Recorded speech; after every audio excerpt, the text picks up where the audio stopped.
¿Qué tal amigos? Estamos en un nuevo capítulo de Banana Bytes y en esta ocasión nos acompaña César Ponce, CEO de Agrorm, una empresa que es afiliada a nosotros, a EVE. Y bueno, nos va a contar un poquito y vamos a hablar sobre la fuente del fosfatil aluminio y el ácido fosfónico en la agricultura. Especialmente nos vamos a detallar un poquito en lo que es el banano. Así que muchas gracias César y bienvenido a Banana Bytes. Bueno, quisiéramos consultar que nos des un poquito de información precisamente de lo que yo mencionaba. ¿Cuál es la fuente del fosfatil aluminio y el ácido fosfónico en la agricultura? Antes que todo es importante mencionar que el ácido fosfónico es un producto químico que deriva del proceso de degradación y de meteorización o mineralización del fósforo. Ahora, ¿por qué menciono esto? Porque el fósforo es indispensable para la vida, para todo el proceso metabólico que realizan las plantas, los cultivos, los seres humanos, los animales. Se necesita fósforo como ese proceso normal de composición de las células, de los núcleos, del ADN, del ARN, etc. Entonces, ¿por qué menciono esto? Porque es importante dar una connotación de que son dos las principales fuentes de ácido fosfónico. Una fuente de ácido fosfónico proviene principalmente de origen natural, que es el proceso de reducción del fósforo como tal en fosfatos, fosfitos y ácido fosfónico. Y este proceso de descomposición o mineralización es lo que hace de que se genere este químico como tal y se incluya dentro de la cadena metabólica de todos los organismos. Ahora, ¿qué es lo que pasa? Este ácido fosfónico también es generado de manera química, digamos, antropogénica o de origen de los seres humanos. Y este compuesto normalmente se degrada de la utilización de glifosato, que normalmente es un herbicida que se utiliza, la utilización del etefón, que es un regulador de crecimiento, y el uso de fosfatil aluminio, que es uno de los aspectos que venimos a hablar. Cuando estos compuestos se degradan, estos organofosforados y fosfonatos, genera ácido fosfónico. Entonces, son las dos principales fuentes que existen. Existen de origen natural, que existen en el agua, en los procesos de reducción de oxígeno, y los de origen convencional, que son de origen químico originado por los humanos. En los últimos años ha habido una preocupación por el incremento de los límites máximos de residuos de fosfatil aluminio justamente y ácido fosfónico, como mencionaba, sí, pero ¿podrías explicarnos cuáles son los desafíos más comunes que enfrentan en torno a esto, tanto los productores como los exportadores con estos límites? Sí, a partir del 2008 cambia la regulación europea y emiten un comunicado que es el 396, donde las sales de ácido fosfónico se incluyen dentro de la presencia de fosfatil aluminio, asumiendo de que este componente proviene de la degradación del fosfatil aluminio, cuando explicamos en la pregunta anterior de que puede ser fuentes naturales y fuentes también de origen convencional.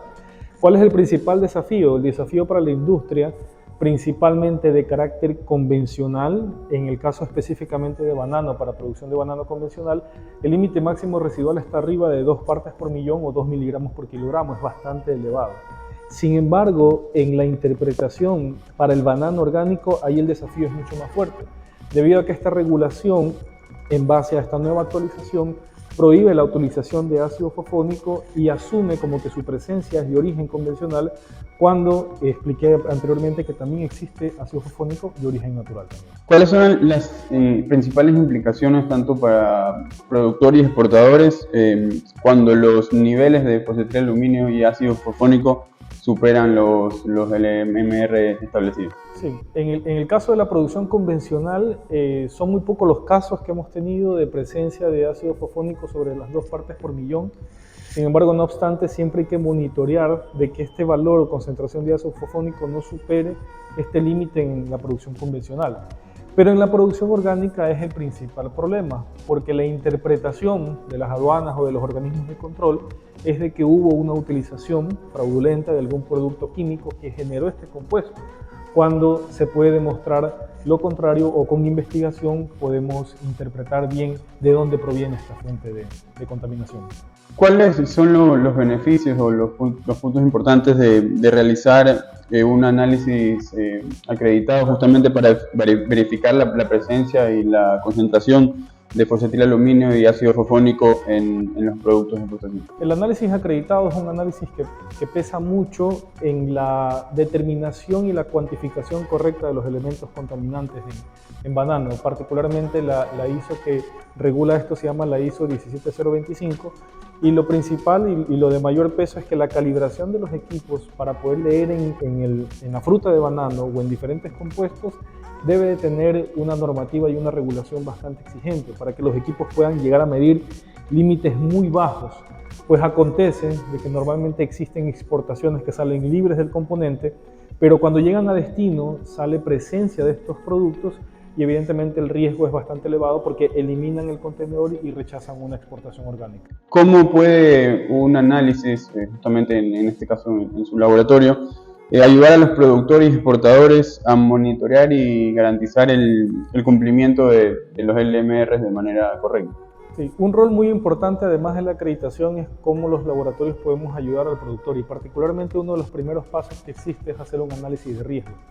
El análisis de riesgo determina en base a análisis de laboratorio cuáles son las fuentes de origen natural, pero también puede lograr determinar cuáles son las posibles fuentes de origen convencional que está causando una contaminación cruzada en el cultivo, y eso permite poder identificar claramente cuáles son los riesgos como tal. ¿Qué prácticas de manejo y de control pueden implementar los productores para minimizar la presencia de residuos químicos? Sí, uno de los primeros aspectos es considerar cuáles son mis fuentes de agua.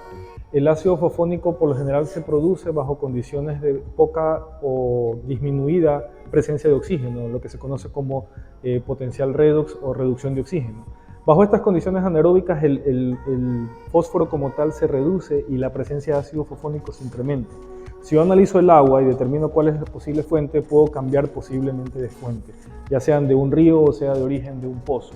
Algo muy importante también es saber cuál es el contenido natural del ácido fosfónico en los suelos, y también qué otras fuentes yo estoy utilizando, ya sean de fertilizantes orgánicos, de fertilizantes convencionales o de productos foliares que se utilizan para la aplicación en cigatoca negra, y saber si tienen presencia de ácido fosfónico, ya que este compuesto también se lo utiliza no solo como nutrición, sino también para protección de cultivos, ya que la planta incrementa su resistencia. En su opinión, ¿cómo podría el acceso a datos y resultados de análisis confiables influir en las decisiones de compra por parte de los consumidores? Correcto. Si en efecto se realizan investigaciones dirigidas a saber cuáles son las concentraciones de ácido fosfónico en fuentes naturales, particularmente en cierta región, provincia, cultivo y bajo ciertas condiciones de suelo o agua, dar esa información a los organismos de regulación va a permitir lograr descartar o romper esas barreras que existen a nivel de identificar que el ácido fosfónico en efecto es un contaminante convencional, sino que también existe de fuente natural, y esa serie de publicaciones o información permitirá poder a los organismos de control normalmente aceptar los productos y poder romper barreras en el mercado sin tener muchas limitaciones. Y justamente eso, y dado la creciente ola o enfoque que hay en cuanto a sostenibilidad, más que nada en el tema de la granja a la mesa, ¿cómo planean colaborar con productores y exportadores para promover estas prácticas agrícolas sostenibles y garantizar el cumplimiento de estándares internacionales? Correcto. Algo muy importante que nosotros mencionamos es primero definir de dónde son mis fuentes de contaminación. Luego, después de definir cuáles son las fuentes de contaminación, hago el proceso de medición constante año a año para saber de dónde provienen estas fuentes, y luego hago un proceso de mejoramiento.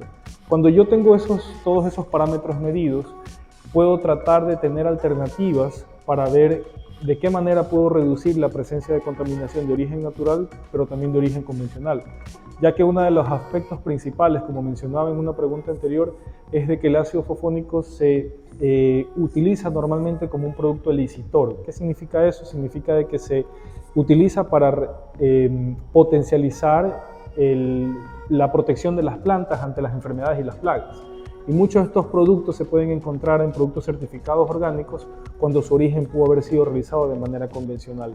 Entonces, el reto es muy importante a nivel de la Unión Europea, de la granja a la mesa, es garantizar la inocuidad alimentaria, y uno de los aspectos muy importantes es que si yo puedo medir todos esos parámetros, garantizo la inocuidad de mi producto, sabiendo cuáles son mis fuentes de contaminación y reduciendo mi riesgo como tal. Perfecto. Le agradecemos muchísimo a César Ponce, a CEO de Agrorum, nuestra empresa afiliada a la Asociación de Exportadores de Banano del Ecuador. Y bueno, esperamos tenerlo en una nueva edición de Banana Bites. Muchas gracias, César. Hasta luego.